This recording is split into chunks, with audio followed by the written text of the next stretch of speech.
Welcome all of you class. I am Durgesh Kumar Pandey. Class, today I take the chapter in class 11 and the name of this chapter is Legislature.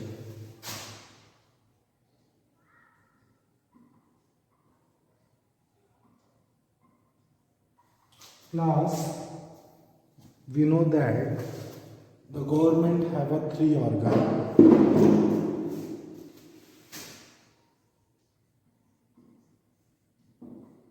And these three organs is executive, legislature and judiciary.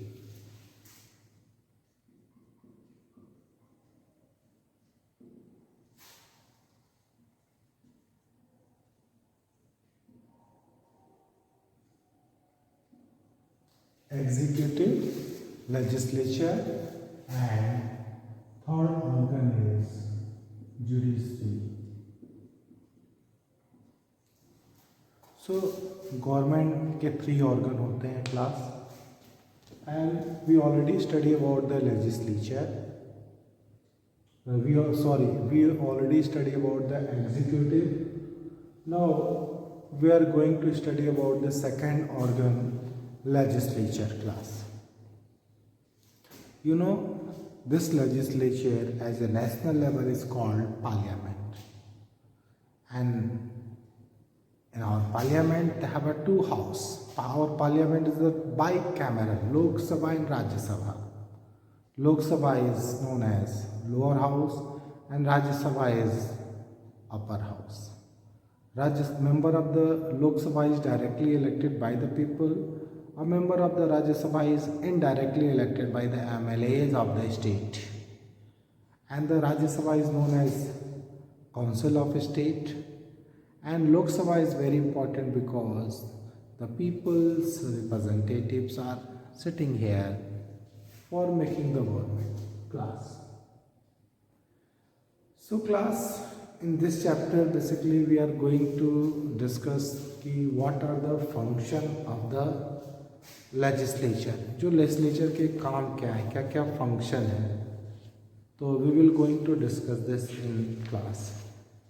The first function is class like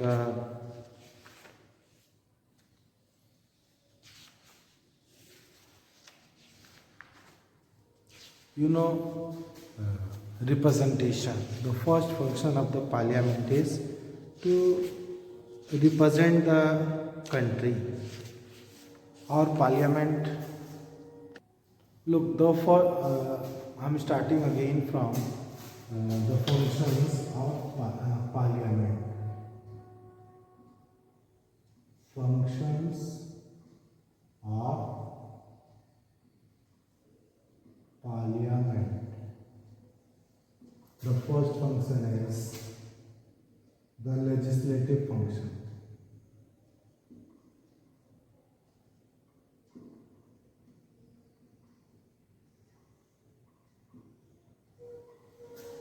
Class, the main task of the parliament is making law.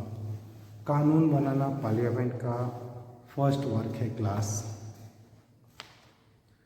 And no major bill is introduced in the parliament without the approval of the cabinet class. The parliament enact legislation for the country. Parliament देश के लिए कानून बनाती है. Despite being the chief law making body, हालांकि parliament law बनाने वाली सबसे बड़ी बॉडी है, फिर भी पार्लियामेंट जो होती है वो लॉ को क्या करती है, अप्रूव करती है. लेजिस्लेशन, कानून को अप्रूव करना भी पार्लियामेंट का ही काम है. और जो बिल होते हैं उसको तो हमारे एडमिनिस्ट्रेटिव जो ब्यूरोक्रेट्स होते हैं उसको ड्राफ्ट करते हैं तमाम मंत्रियों के सुपरविजन में. But the substance and even the timing of bill are decided by the cabinet. जो कैबिनेट होती है वही कि बिल में क्या क्या चीज़ें होंगी वो, and the timing of bill उसका समय क्या होगा, ये सब कैबिनेट तय करता है। And no bill is introduce in the parliament without the approval of cabinet. जब तक कैबिनेट किसी बिल को अप्रूव नहीं करती उसको पार्लियामेंट में प्रेजेंट नहीं किया जा सकता।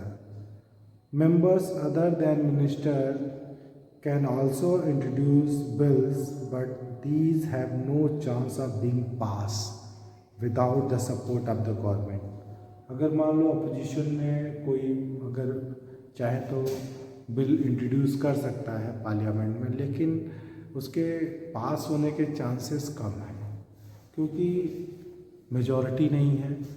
लेकिन अगर कैबिनेट जिसकी सरकार है उसके कैबिनेट मिनिस्टर कोई बिल को प्रोड्यूस करते हैं, प्रपोज करते हैं, तो उसके चांस होने के चांसेस ज़्यादा होते हैं। ठीक है क्लास, क्योंकि विदाउट मेजॉरिटी के सपोर्ट के कोई भी बिल लॉ नहीं बन सकता class. And now next work is to control of executive and ensuring its accountability. The second task is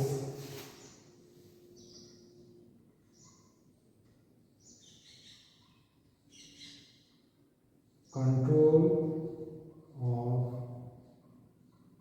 executive and ensuring its accountability.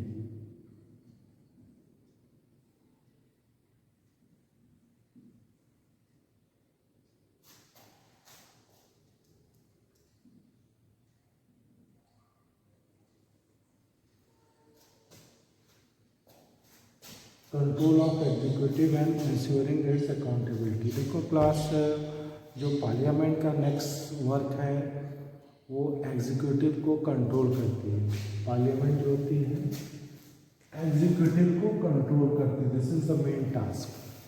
और एग्जीक्यूटिव को कंट्रोल करने के कई टूल्स पार्लियामेंट के पास हैं। लाइक जब पार्लियामेंट का सेशन चल रहा होता है तो during the session of parliament executive से क्वेश्चन किए जाते हैं मंत्रियों से।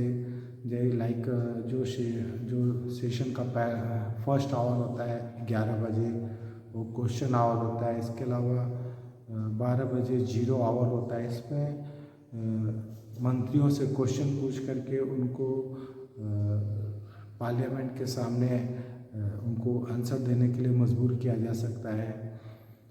तो ये तरीके हैं। और पार्लियामेंट चाहे तो नो कॉन्फिडेंस ला करके सरकार को रिजाइन देने पे मजबूर कर सकती है क्लास। और ये सब काम जो है और इस तरह से क्वेश्चन पूछ करके एग्जीक्यूटिव को पार्लियामेंट के सामने के प्रति जवाबदेह बनाया जाता है, जनता के प्रति जवाबदेह बनाया जाता है class. And next task of the parliament is financial function.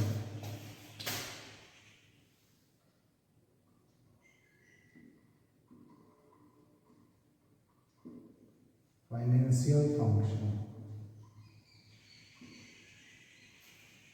class, government is about spending lots of money on the various matters. And where does the money come from? Every government raise the resources through taxation. हर सरकार tax के through पैसे collect करती है। लेकिन हमारी लोकतंत्र में क्या है कि legislature control taxation and the way in which the money is use by the government. सरकार के पास कितने पैसे टैक्सेशन से आ रहे हैं और सरकार उसको कैसे यूज़ कर रही है, इस सब पे कंट्रोल लेजिस्लेचर का होता है। If the government of India proposes to introduce any new tax, यदि सरकार कोई नया टैक्स लाना चाहती है तो it has to get the approve of the Lok Sabha, तो उसे लोकसभा में अप्रूव होना जरूरी है। The financial power of the parliament involve grant of resources to the government to implement its program। देखो जो फाइनेंशियल पावर है पार्लियामेंट की उसमें ये भी आता है कि वो कितने पैसे सरकार को देती है ताकि सरकार अपने प्रोग्राम को पूरा कर सके। The government has to give an account of the legislature but the money it has spend and resources that is विशेष to raise. The government has to give an account to the legislature about the money. सरकार जो है जो भी पैसे खर्च करती है उसकी जानकारी पार्लियामेंट के सामने रखती है। And it has spend and resources that is विशेष टू रेज, और उसके क्या क्या खर्चे हैं सरकार पार्लियामेंट के सामने ये भी बताती है, अपनी डिमांड रखती है। The legislature also ensure that the government does not misspend or over spend. Legislature ये भी ध्यान में रखती है कि जो सरकार है वो अनावश्यक पैसे मत खर्च करे या मिसयूज ना करे। This is done through the budget and annual financial statement, और ऐसा नियंत्रण जो है बजट के द्वारा होता है। सरकार आय व्यय का इनकम और एक्सपेंडिचर का को लिखती है, ठीक है, उसका वही खाता बनता है। और एनुअल फाइनेंशियल स्टेटमेंट होते हैं जिसके थ्रू सरकार के ऊपर कंट्रोल रखा जाता है। देखो क्लास, नेक्स्ट जो वर्क है पार्लियामेंट का है वो है रिप्रेजेंटेशन।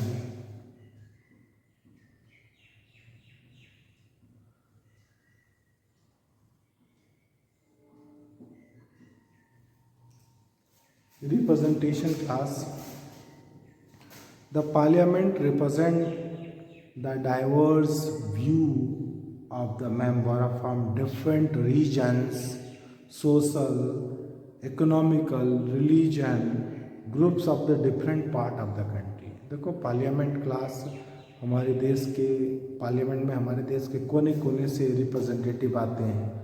तो जो हमारी पार्लियामेंट होती है तो अलग अलग तरह के अलग अलग धर्मों के अलग अलग भाषाओं के अलग अलग ट्राइबल्स कम्युनिटीज़ के लोगों को एक जगह आने का मौका देती है, उनको अपनी बातों को रखने का मौका देती है। तो पार्लियामेंट का ये काम है कि वो हमारे देश को अच्छे से रिप्रेजेंट करे class. Next task is debating function.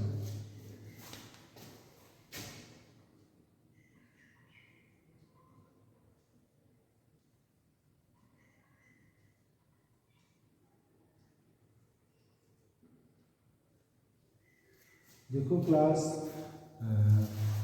Parliament का एक is a provide a platform for the debate. जो रूलिंग पार्टी हैं, अपोजिशन पार्टी हैं, वो कंट्री के डेवलपमेंट के लिए वहाँ डिबेट कर सकती हैं। It provides a platform for the debate. The parliament is the highest forum of debate in the country. There is no limitation on its power of discussion. मतलब जितना चाहे डिस्कशन हो सकता है, किसी मैटर पर हो सकता है। Members are free to speak on any matter without free.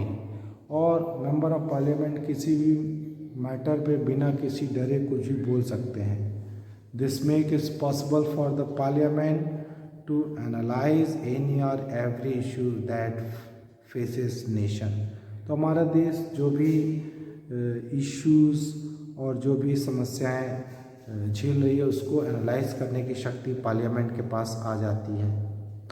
This discussion constitute the heart of democratic decision making. और इस तरह से जो भी हमारे जो फैसले होते हैं वो डेमोक्रेटिक वे में ही होते हैं class. The next task of the parliament is constituent function.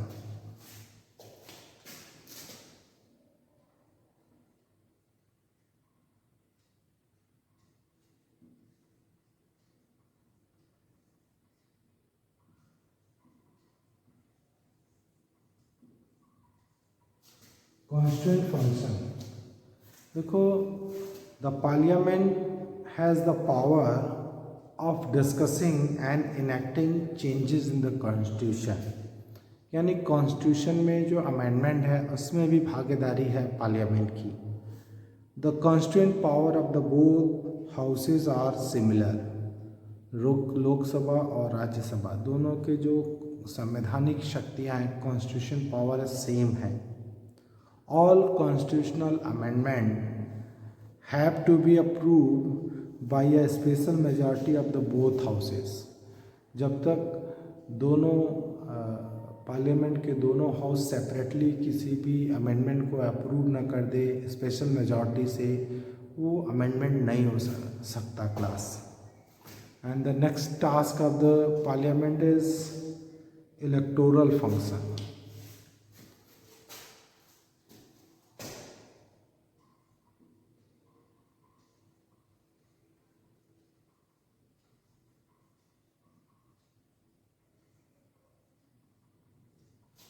देखो next task of the parliament is electoral function. Means class the parliament also perform some electoral function.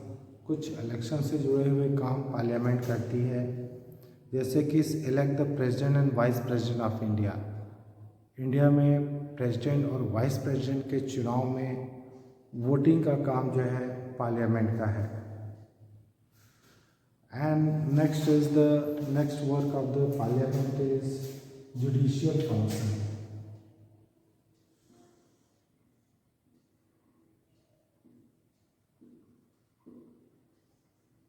Judicial function.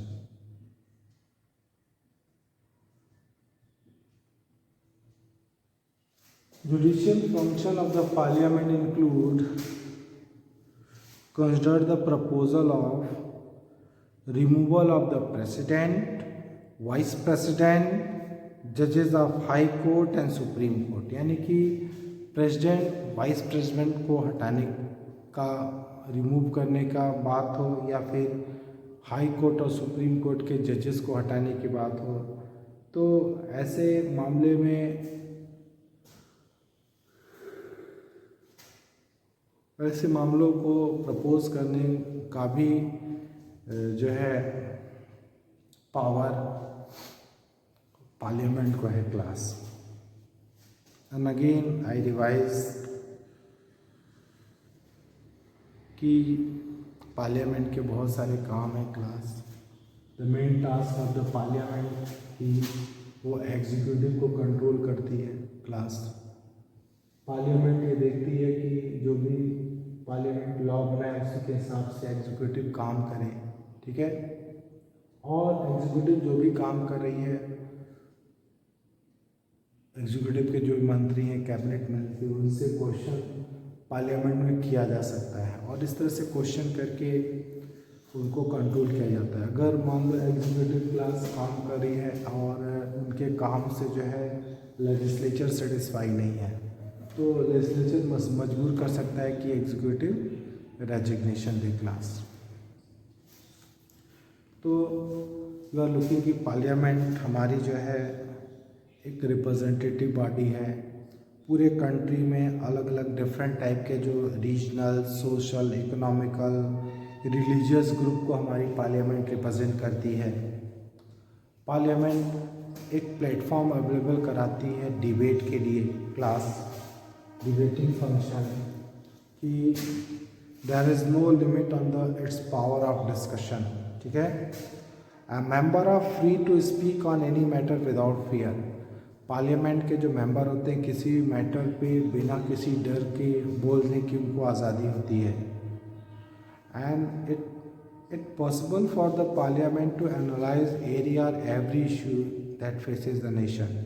और जिसकी वजह से पार्लियामेंट ऐसे हर इशू और matter को discuss कर पाती है जिसका असर हमारे देश पर आने वाला है. तो ये जो डिस्कशन होता है constitute the heart of democratic decision making.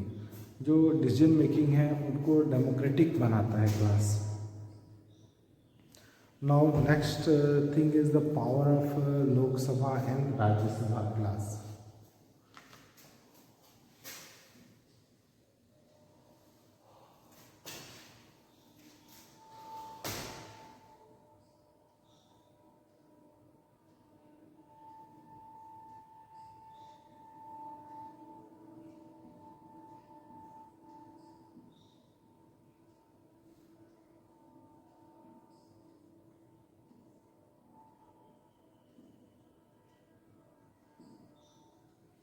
देखो क्लास, पार्लियामेंट के दो हाउस होते हैं, लोकसभा एंड राज्यसभा। तो इनके what are the work of Lok Sabha और राज्यसभा के क्या क्या काम है और डिस्कस करते हैं क्लास। देखो क्लास, राज्यसभा को काउंसिल ऑफ स्टेट भी हम कहते हैं class. Rajya Sabha is also known as the council of state. Rajya Sabha जो है काउंसिल ऑफ स्टेट के नाम से भी जानी जाती है, यानी कि जो राज्यसभा के जो एमपी होते हैं वो हर राज्य के एमएलए के द्वारा चुन के आए होते हैं, अपने राज्य को के रिप्रेजेंटेटिव होते हैं। That is why Rajya Sabha is also known as the council of state. Rajya Sabha, लेकिन बट क्लास, राज्यसभा के जो मेंबर होते हैं वो अपने राज्य की बजाय अपने पॉलिटिकल पार्टीज़ के प्रति ज़्यादा वफादार होते हैं क्लास। बट राज्यसभा की जो शक्तियाँ होती हैं लगभग लोकसभा के बराबर होते हैं। इनके भी मेंबर को एमपी बोलते हैं, इनके मेंबर को भी एमपी बोलते हैं।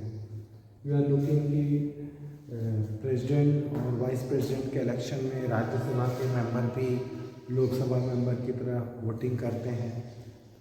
या अगर इम्पीचमेंट, अगर आपको वाइस प्रेसिडेंट को रिमूव करना है उनके पोस्ट से, तो आपको राज्यसभा में वो चीज़ लाई जा सकती है। ठीक है, देखो क्लास, जो राज्यसभा होती है वो राज्यों को, स्टेट्स को रिप्रेजेंट करती है। ठीक है, अगर कोई भी ऐसा मैटर जिसमें राज्यों का हित जुड़ा हुआ हो, वो विदाउट राज्यसभा के सहमति के उसके ऊपर कोई कानून नहीं बन सकता। Any matter that affect the state must be referred to it for its consent and approve. ठीक है, अप्रूवल। अगर कोई भी कानून ऐसा बन रहा है जिससे राज्यों के हित प्रभावित होते हैं, तो ऐसे मैटर्स पे राज्यसभा का अप्रूवल और सहमति आवश्यक है। Thus, if the Union Parliament wishes to remove a matter from the state list to either the Union list or concurrent list in the interest of the nation, the approval of Rajya Sabha is necessary. यानी यदि केंद्र सरकार यह चाहती है, यानी संसद ये चाहती है कि कोई ऐसा मैटर जो स्टेट लिस्ट में उसको हटाना है, चाहे वो कॉन्करेंट लिस्ट में हो चाहे यूनियन लिस्ट में हो, और देश के हित के लिए ऐसा करना जरूरी है, तो approval of Rajya Sabha is necessary. तो राज्यसभा का अप्रूवल लेना जरूरी है, जो राज्यसभा की शक्तियों को बढ़ा देती है। ठीक है, तो यदि संसद कोई ऐसे मामले को जो कि स्टेट लिस्ट में हटाना है, तो राज्यसभा की सहमति जरूरी है। And member of the Rajya Sabha depends, ऐसा देखा गया है कि जो राज्यसभा के मेंबर होते हैं वो अपने राज्य से ज़्यादा अपनी पॉलिटिकल पार्टीज़ के प्रति उनका जो है ऑनेस्टी होती है। Power exercise only by the Lok Sabha. अब देखो कुछ पावर रोज लोकसभा के लिए भी। देखो क्लास, जो लोकसभा जो होती है, the member of the Lok Sabha is directly elected by the people. That is Y Lok Sabha बहुत ही इम्पोर्टेंट हो जाती है। मनी बिल आप केवल लोकसभा में ही इंट्रोड्यूस कर सकते हो, राज्यसभा में नहीं। अगर मनी बिल आप यहाँ इंट्रोड्यूस करते हो लोकसभा में, तो लोकसभा में यदि मनी बिल पास हो जाए तो राज्यसभा में जाती है, और विदिन 14 डेज अगर राज्यसभा एक्सेप्ट करे चाहे ना एक्सेप्ट करे, वो पास मान लिया जाता है। अगर राज्यसभा ने एक्सेप्ट नहीं किया तो भी ऑटोमेटिकली वो पास हो जाती है मनी बिल। राज्यसभा केवल उसके ऊपर अपनी रिकमेंडेशन, अपनी सजेशन दे सकती है क्लास। तो लोकसभा जो होती है उसी में केवल मनी बिल प्रेजेंट होता है। तो इस तरह से लोकसभा इज अ